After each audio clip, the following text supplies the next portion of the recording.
r/escolas e agende sua visita agora mesmo. Conexão RS está de volta. E agora, pessoal, a gente fala sobre um tema que mexe muito com o comportamento das pessoas. Você que trabalha com vendas, seja direta ou indireta, já teve dificuldade na hora de vender ou até mesmo ficou travado. É muito comum isso, né? E não é só sobre metas, números ou produtos. É sobre gente, pessoal. Sobre como cada um se comporta, as crenças que cada pessoa tem, como reage ou se conecta com o cliente também. Por isso que a gente vai conversar agora com uma especialista em vendas e ela já está aqui comigo no estúdio, é a Cris Reis, que vai nos contar como essa análise também corporal, a linguagem corporal que a gente tanto fala, pode ajudar a identificar o perfil ideal de vendedor e como a chamada tríade corporativa revela também aqueles buracos invisíveis, sabe, que você nem sabe que eles estão te travando as suas vendas. E ela também está lançando o seu primeiro livro, que é o Máquina de Vendas, que também vai aparecer aqui em seguidinha. Máquina de Vendas, o manual definitivo, ela vai contar tudo pra gente. Mas eu já quero começar aqui contigo, Cris. Primeiro, agradecendo a tua participação aqui no Conexão RS e te perguntando o seguinte, muitas vezes, quando a gente fala em vendas, as pessoas logo pensam num produto físico ou num serviço.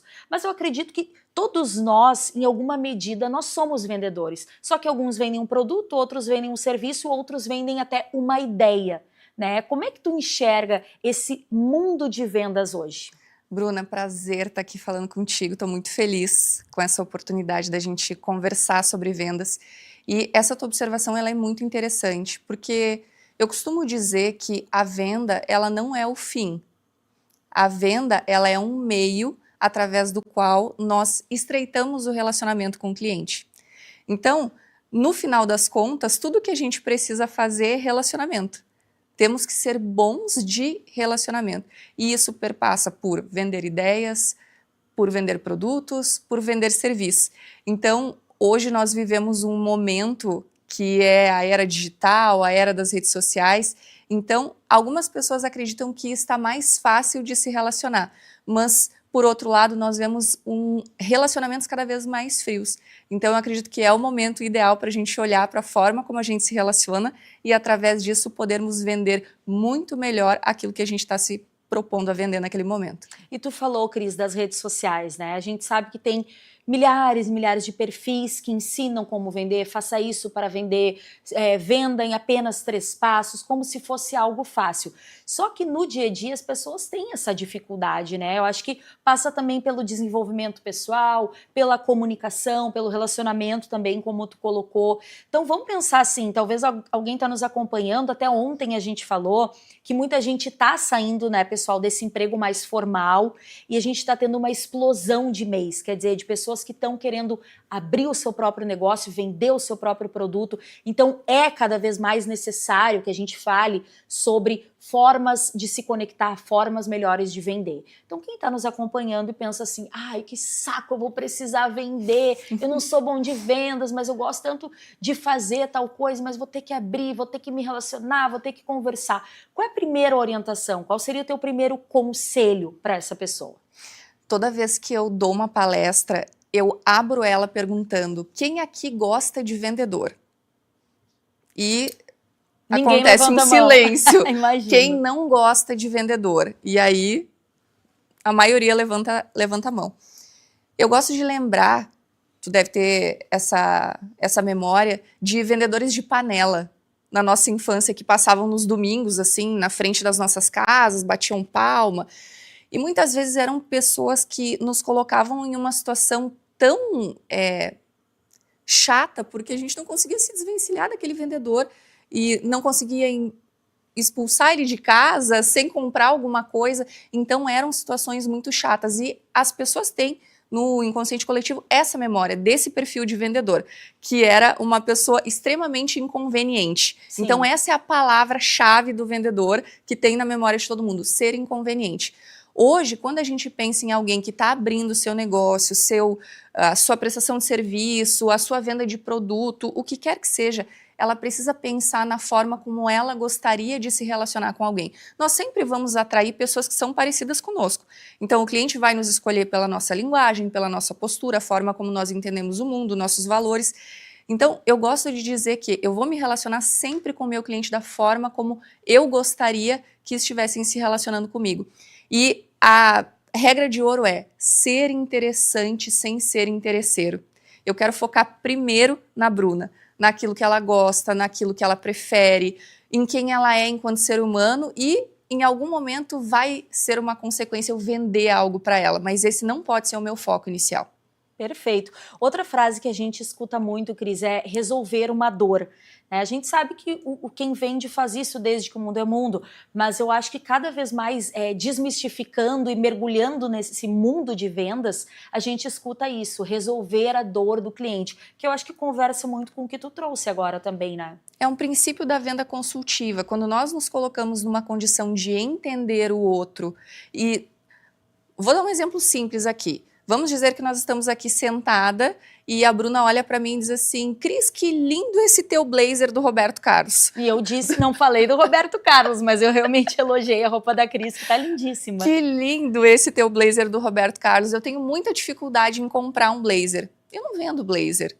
Mas qual é o que me impede de dizer para a Bruna, Bruna, olha só, eu comprei esse meu blazer na loja XYZ, olha só, vou te mostrar aqui o Instagram da loja, vou te mandar o link. Eu estou ajudando, eu estou sendo consultiva, eu não estou focando em mim, no que eu gostaria de conversar com a Bruna, estou focando nela. E pode chegar em algum momento da conversa, em que nós estamos numa conversa muito bacana, que a Bruna vai me olhar e vai dizer assim, mas o que é que tu faz mesmo? O que é que tu vende? Me fala um pouco mais de ti, gostei tanto da nossa conversa.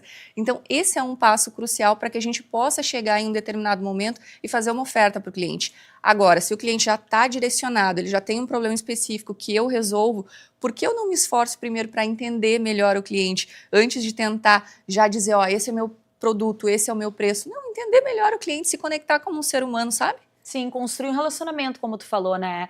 Fala mais então pra gente, Cris, da tua carreira, né? Legal. Como é que tu começou nesse mundo de vendas? Que tipo de vendas tu fazia ou ainda faz, além dessa questão de mentorias, de consultorias? Como é que tu te apaixonou por esse mundo de vendas que tanta gente tem medo e receio? É uma curiosidade, Bruna, que eu não passei o meu contrato de experiência no meu primeiro cargo como vendedora. Eu fui demitida antes de encerrar o contrato de experiência. E eu lembro de voltar todos os dias para casa, isso eu tinha 16 anos. Voltar todos os dias para casa e dizer em casa assim, eu odeio isso. Era uma loja de moda. Eu odeio isso, eu odeio aqueles clientes, eu odeio aquelas pessoas, aquela visão de um cliente que entrava e pedia para derrubar uma pilha inteira de calça jeans desse tamanho. E não levava nada. E não levava nada. Ai, não vou pensar. Eu odiava aquilo com todas as minhas forças. E nessa época, eu ouvia assim, eu tenho certeza, uma pessoa me dizia, eu tenho certeza que tu é uma ótima vendedora, tu só não descobriu o produto ainda.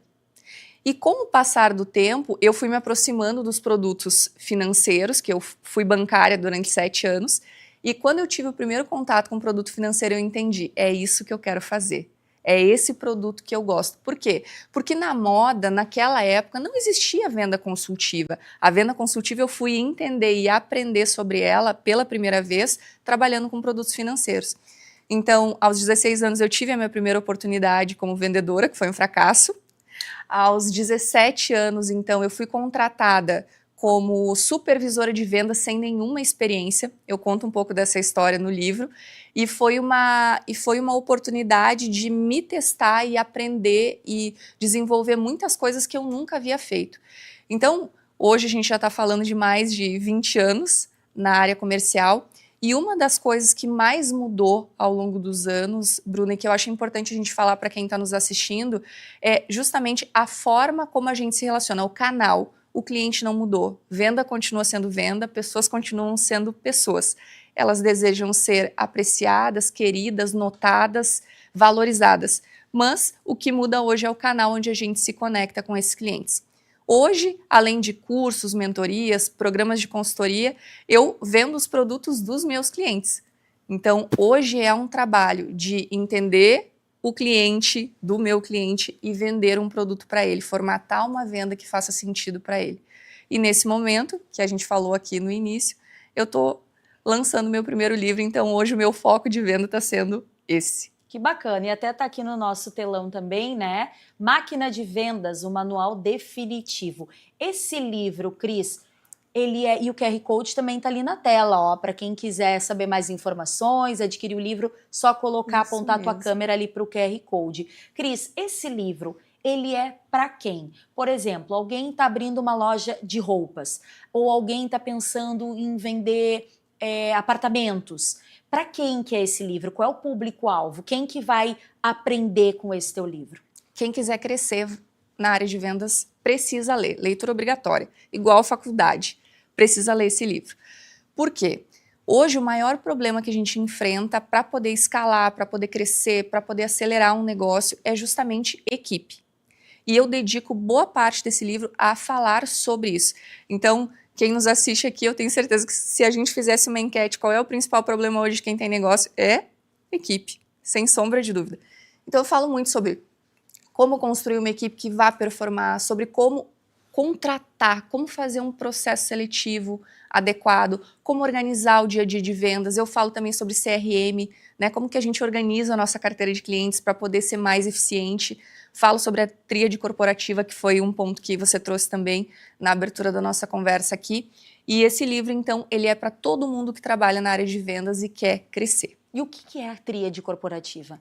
Então, a tríade corporativa foi um conceito que eu desenvolvi mediante esses 20 anos de observação dentro da área comercial e as dificuldades em contratar e reter talentos. O que eu identifiquei?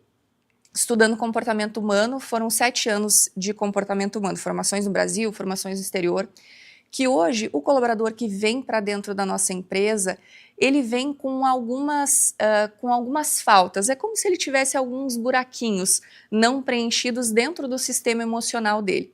E ele vem com isso para dentro da nossa empresa e é quase como se fosse nossa responsabilidade oferecer algo que possa preencher esses buraquinhos emocionais. Então, eu percebi que esse colaborador, ele vem muitas vezes com uma carência de família e a gente pode oferecer dentro da empresa essa sensação de família. E não é aquela utopia de falar da boca para fora que somos uma família. Não, é falar sobre comportamentos de uma família que seja funcional do ponto de vista das energias. Então eu trago muito isso no livro, que eu falo lá sobre energia paterna, materna e do irmão mais velho. Não do ponto de vista de gênero, mas do ponto de vista de comportamento. Então, vou dar um exemplo para você que dentro da tríade é como se a gente imaginasse um triângulo. No livro eu até tenho um exemplo que é quase como se fosse uma flor, mas vamos pensar num triângulo. A gente vai ter o pai, a mãe e o irmão mais velho. Esse pai ou essa energia paterna, ele vai trazer sempre a ordem, a disciplina e a segurança. As pessoas, para que elas se sintam seguras dentro de um time, dentro de uma empresa, elas precisam de ordem, elas precisam de disciplina. Isso vai fazer com que elas se sintam seguras. Da mesma forma que elas precisam da energia materna, elas precisam de aconselhamento, de acolhimento, de proximidade e também precisam da energia do irmão mais velho, que vai ser aquela energia da leveza, que vai dar uma quebrada naquela dinâmica mais de ordem e vai dar uma quebrada nisso, vai trazer um pouco de alegria, mas vai manter todo mundo no caminho. É quase como se fosse o irmão mais velho em casa que dizia assim, mano, olha só, o pai brigou contigo, mas tu mereceu, né? Vamos lá, da próxima vez a gente não faz mais, enxuga a lágrima aí, vamos seguir, vamos fazer o que a gente precisa para fazer. Então, essa dinâmica da tríade corporativa é para a gente oferecer para quem vem para dentro da nossa empresa aquilo que muitas vezes a pessoa não tem em casa. Então, todos os locais em que eu apliquei primeiramente a tríade corporativa, a gente teve crescimento de 40%, 50%, 60% no aumento das vendas em um período muito curto de tempo. 90 dias, 180 dias, astronômicos os resultados. Por quê? Porque a gente oferecia algo para essas equipes que elas não tinham em casa. Que bacana. bacana, Cris. Nossa, adorei conversar contigo. Infelizmente, em função do tempo, a gente tem que encerrar, mas, gente, o livro tá aqui. Se puder, de novo, colocar o QR Code na tela, para quem se interessou, eu adorei bater esse papo contigo, porque eu acho que é muito também, né, Cris, antes da gente encerrar, sobre emoção. Eu já ouvi falar muito isso também, que venda é emoção, é tu te conectar, falar a língua daquela pessoa e entender a dor emocional também, né? Porque é que nem assim, vou dar um exemplo muito bobo, mas quando a gente vai comer um chocolate, não é porque a gente tá com fome de chocolate, ninguém tem fome de chocolate, a gente tem aquela emoção, a gente quer o conforto da comida, por exemplo. Então, acho que é se conectar com essa emoção também, né? Com certeza, é perceber o outro como um ser humano que ele é. Então, quando a gente está prestando atenção de verdade no outro, sem estar focando aqui no que eu quero vender e no meu produto, fica muito fácil de eu poder entender, perceber e agir de uma forma que faça sentido para aquele ser humano, para me conectar com ele. Com certeza. Cris, obrigada, viu? Seja bem-vinda outras vezes e sucesso com o teu livro. Muito obrigada. Pessoal, um intervalinho bem rápido e na volta o Matheus Furtado, ele aproveitou esse dia D, né, esse dia do desafio e tem um desafio para mim e para ti que tá em casa também, viu? Adivinhar os filmes através somente de emojis. Será que você vai se dar bem? Será que eu vou me dar bem? É o que a gente vai ver na volta do intervalo. Tô te esperando.